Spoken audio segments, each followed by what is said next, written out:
Hello friend, let us come to another video. Today we are going to talk about Buddhism. So in this Buddhism philosophy, so what we are going to talk about, that we are going to talk about some of the features: compassion, impermanence, and emptiness. So there also we are going to see that four noble truths, that dukkha, samudaya, nirodha, and maga. So also we are the 8 parts, and then we are going to see that the concept of anatman. Okay. So and this is the Buddhist features of Buddhism. So first, the Buddhism is a religion and philosophy that originated in India around 6th century before Christ, based on the teaching of Siddhartha Gautama. Okay, Gautam Buddha, Siddhartha Gautama is the main. He started the teaching about the Buddhism. So that's why he also known as the Buddha, because he's teaching about the how to awaken yourself. So Buddhism has many branches and schools, but they all share some common features like compassion, impermanence, and emptiness. So there we will see compassion. What is compassion? Compassion is the feeling of empathy and kindness for oneself and others. In early previous videos, we have seen that there are so many persons there, so many philosophy. They are talking mostly their oneself and for yourself and for the others also. So here also we can see that compassion, the feeling of sympathy or empathy and kindness to yourself as well as to others also, especially those who are suffering. Okay, if you are suffering, so you have to be empathy and kindness towards yourself and for others also. So compassion is considered to be the highest virtue in the Buddhism. So it's the highest virtue, highest important thing in the Buddhism. Compassion, you should have compassion, as is motivate one to help others and to overcome selfishness and hatred. Compassion is that you should be motivate yourself not to be selfish and not to be hatred towards others. Compassion is also the basis of Bodhisattva ideal, which is the aspiration to attain enlightenment for the benefit of all sentient beings. So we should be all the sentient beings. They should be keeping in mind that enlightenment about that. And compassion is cultivated through various practices. So if you want to inhale, if you want to cultivate, if you want to develop the compassion within you, then what are the practices you have to do? You can go for meditation, ethical conduct, generosity, and wisdom. So then, and impermanence. So I hope you understand the compassion and impermanent. So we know the world is not permanent for us. Yes, we are also not permanent in this world. Today we were here, tomorrow we will die. Today you have parents, they may not be there tomorrow. Today you have this problem, the problem will not be tomorrow, will not be having tomorrow. Today you have this and that money, that property, they may not be have. If it is someone, that it may come to you. So here everything in this world is not permanent, is impermanent. So for that impermanent practice, impermanent is the recognition in all phenomena. Yes, as I said, parents also may not be permanent. You also not, whether physical or mental. As I said, your problem, this is mental, transient. Sorry, are transient and subjected to change. That means Buddhism they are saying there is everything is permanent in changing. It is not static, it is dynamic process. So impermanence is one of the three kinds of existence along with the suffering and no self. Okay, that characterize the nature of reality according to Buddhism. Impermanence implies that nothing is permanent. Yes, nothing is permanent and stable and lasting. And everything arises and ceases due to the causes and conditions. Impermanent also means that one should not be cling to anything and take anything for granted, as this leads to suffering and ignorance. Impermanence also encourages one to appreciate the present moment and to live mindfully and ethically. Yes, impermanent. Nothing is permanent for us, as earlier. So that is the one of the features. And emptiness. Emptiness. What is the emptiness? Emptiness of mind. Emptiness of thinking. The purifying your emptiness. You should be totally empty. You should be totally nothing to have within yourself. It's totally zero. To come to the zero. Emptiness is the realization that all phenomena are devoid of inherent existence or essence. Emptiness is a profound insight into the nature of reality that reveals that everything is interdependent and relative, so that nothing has a fixed or independent identity. So there, in emptiness, here I want to say that emptiness means everything there is a connected with each other. Nothing has a fix, because as earlier so we said, it is keep changing. It is dynamic process. So or nothing has a fix or independent identity. Emptiness is not a nihilistic or negative concept. It is not bad saying that you don't have anything. This is not a negative concept, but rather it is liberating and positive one. So suppose if you want to practice that emptiness, means you to become a liberate yourself, you have to be very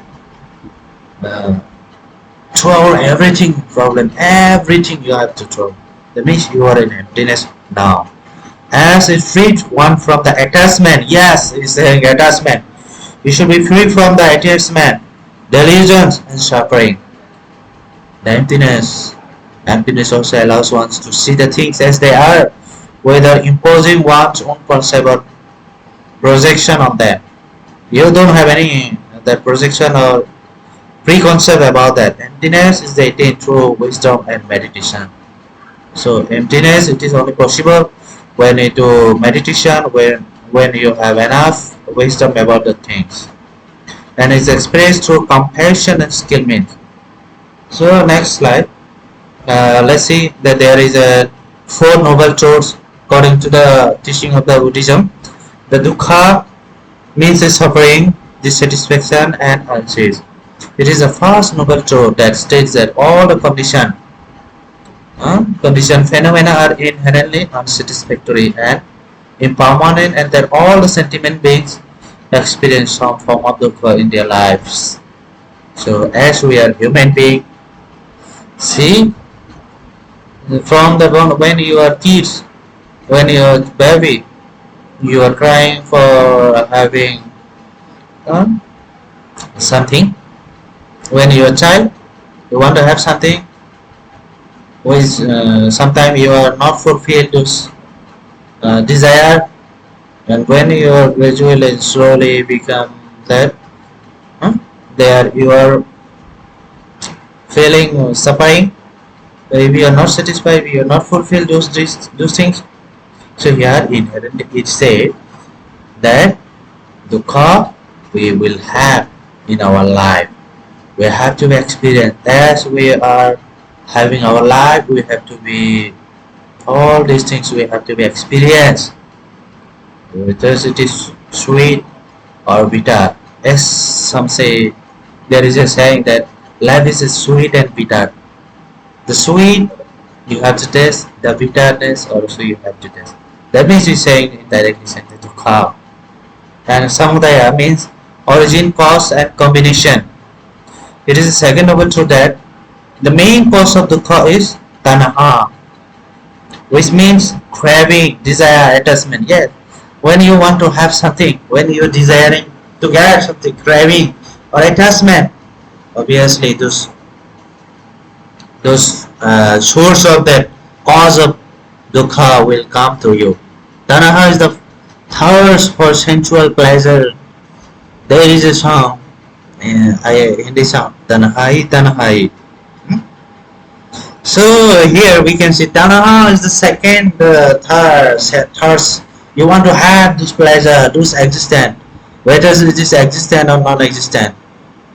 It leads to ignorance, your delusions and karmic bondage. So you have a dukkha. When you have a dukkha, the source there is a dukkha. Having a source also, samudaya is called samudaya. When you have a attachment with your family, obviously this your dukkha will come, the suffering will come to you. I want to meet my family. I want to go to that. When you sometime boyfriend, girlfriend, those also in relation, when they have a true attached, suddenly broken down their relation, dukkha will come suffering, dissatisfaction. Why he is not loving to me? Why she is not loving to me? So samudaya. Nirodha means is cessation, endings, and confinement. The third noble truth is dukkha, cessations of dukkha, possibly by the cessation of tanaha. Nirodha is ultimate goal of Buddhism. There, which nirvana, that the state of liberating from the circle of birth and death, samsara. So nirvana is achieved by realizing the true nature of reality, which means emptiness. As earlier also we discussed, emptiness you have to be sunyata, means empty, everything empty. So this is the last ultimate goal of Buddhism, and as the Magga is the part, there is a way. Noble eight folds, there are eight folds are there. Ashtangima, you also said Ashtangima related to the right view. You have to say everything in the positive way, and right intention. You should have right intention, right speech, right action, and right livelihood. Okay, then right efforts and right mindfulness and right concentration. So we will go introspecting. First, the right view, eight folds are there, consisting of that. Those eight folds are first right view. Right view means seeing things as they are, without distortion or delusion. So, seeing things means it's maybe related to the life. It involves understanding the nature of reality. Yes, as I said, as the four noble truths, the law of karma, and the concept of emptiness. Right view also implies having faith in the Buddha, Dharma, Sangha, as well as developing wisdom and insight. So here, right means not only see the things as they are, but also seeing that the faith towards the Buddha, Dharma, and Sangha. Buddha, Dharma, and Sangha. The three constituent are there. Three folds. Three things are there. This is related to the right view. And the right intention. Right intention means having a pure and positive motivation for one actions or words and thoughts. If you are doing something, that should be very rightful towards other. There should not be any evil actions. Or if you are saying something or you are thinking about someone or something, that means it should be, or about yourself, it should be very positive motivation. It should not be harmful. So that is the right intention here, saying that. So it involves also renouncing the greed, hatred, and ignorance. Right intention means you are totally avoid staying avoid from that, this not to be greed and hatred and ignorance of the things, and cultivating, and you are cultivating generosity, compassion within you, and wisdom, the knowledge, the skills, the attitude, Right intention also the implies following the Bodhisattva ideal, which means the aspiration to attain enlightenment for the benefit of all the sentient things. That's why those Buddhists, they are non-vegetarian. Buddhist means, I am not saying that those Buddhist means you should be vegetarian like that. Some are vegetarian. Those are purely that having faith. Those monks, they are totally vegetarians because they have a sentiments towards the living being. They want to. They are not ready to have the meat, mostly fish and this and that. Okay, so they are compassion towards the animal. There are generosity towards the animal living beings. And right speech means speaking truthfully, kindly and constructively. So what is right, that you should be speak out. Avoiding lying and slandering and harsh words and satires and using speech that is beneficial, harmonious, and respectful. Speech, what we are, what to do, what kind of words we are to speak towards other. Well, we should be very beneficial way with the harmoniously and respectfully. We should be speak towards other. We should not be that. We should not speak lying. We should not lie to other, and we should not slandering. The harsh word, we should not use the slang words. Sometimes people use, no. So that not just like chattering. You are talking about others, this and that. This person there. This should be avoided totally. And our speech also implies listening attentively and empathically to others and expressing oneself clearly and sincerely. Okay. So listening attentively, you should be when you listen. Right speech means not only speaking to others, you are listening to others and empathically and expressing them clearly. Okay. The right action. What should be the action? Our action should be our morally acceptable towards other and responsible and non-violence. Right. It involves observing the five precepts. Precepts there, which is the abstaining from killing, stealing, sexual misconduct, lying, and intoxication. Okay, you cannot kill to that not only human being, animals, any other things, living being. Now you cannot steal without knowing of the things. Sexual misconduct. Lying, you should not lie, and intoxication means this taking drugs and this and share even these things, intoxication. So your action should be very rightful, and the right action also implies that performing deeds that are helpful. So for society, if you want to work something, there also right action which is helpful for the others, and compassionate towards other, and skillful, and finally saying that avoiding that is that harmful and cruel and unskillful. If you have a half knowledge, you something doing that, it will be effective for the community, society, and the nation, right? So that should show you. That is why you should be skillful. And next on the right livelihood. What kind of life we want to? What kind of lifestyle, living style should be there? The living should be way. The way of is the ethical, honest, and harmless. It should be very particularly good and honest and harmless. It involves avoiding occupation related to the killing, harming. Okay, there should be cheating, exploiting, and deceiving others. That there's a trading in weapons, animals, intoxicants, and human beings. Okay, their right livelihood means you should avoid those things. You should not kill anything.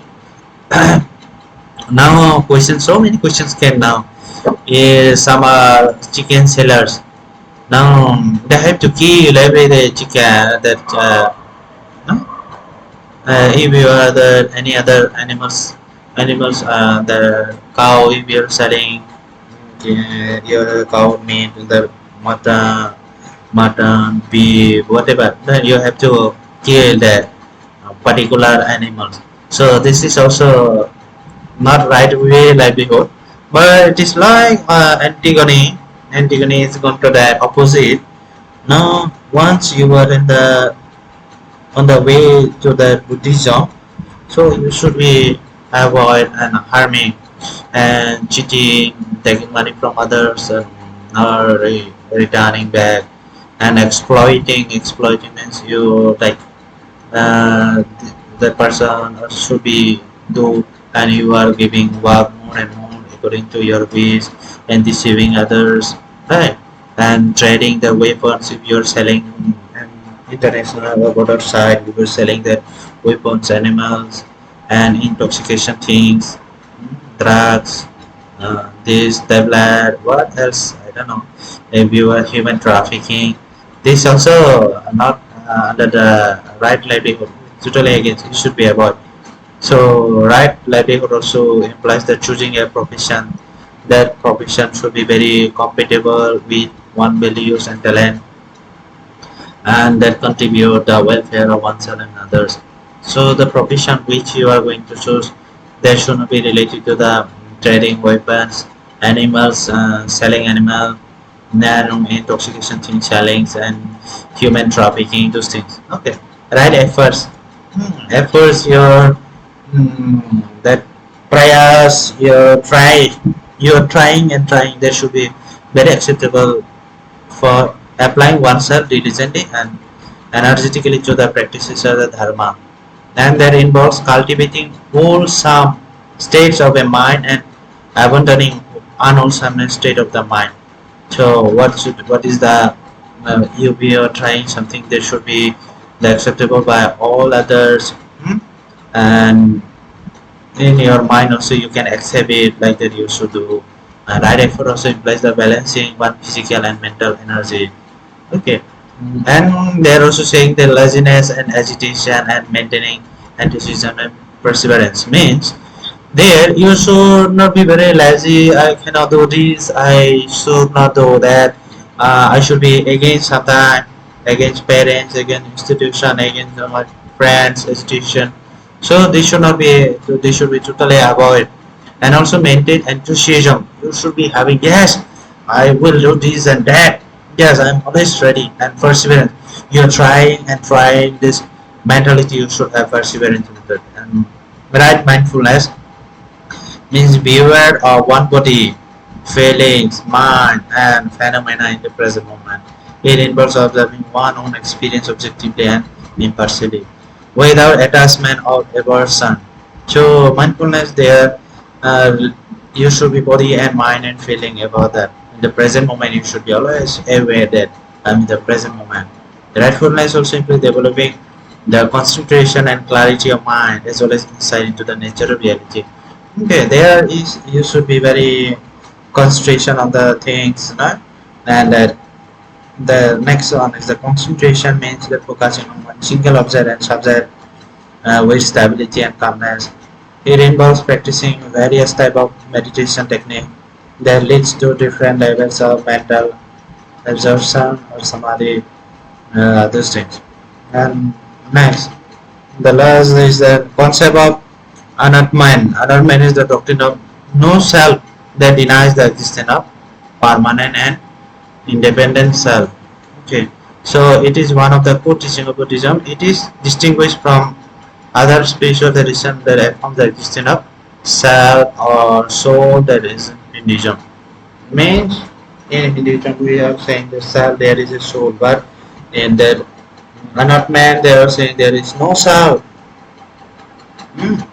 So according to this doctrine, they are saying there is no self in the sense of the constant, unchanging, and autonomous being within a universal existence. What we think of as our self, the me, the inhabits our body, it is just a temporary and illusory experience. Okay, you are nobody, you are nothing. He's trying to say me, myself, this thing. There is no self of like a soul. The concept of Atmanan based on the observation that everything in this world, including our own body and mind, is impermanent and subject to change. It will change. Today you have a body, that body will go to someone. The soul will go to the someone. That body will burn, that body will be buried. Okay. The mind is nothing. Nothing has a fix. It is ever changing and changing. Okay, thank you.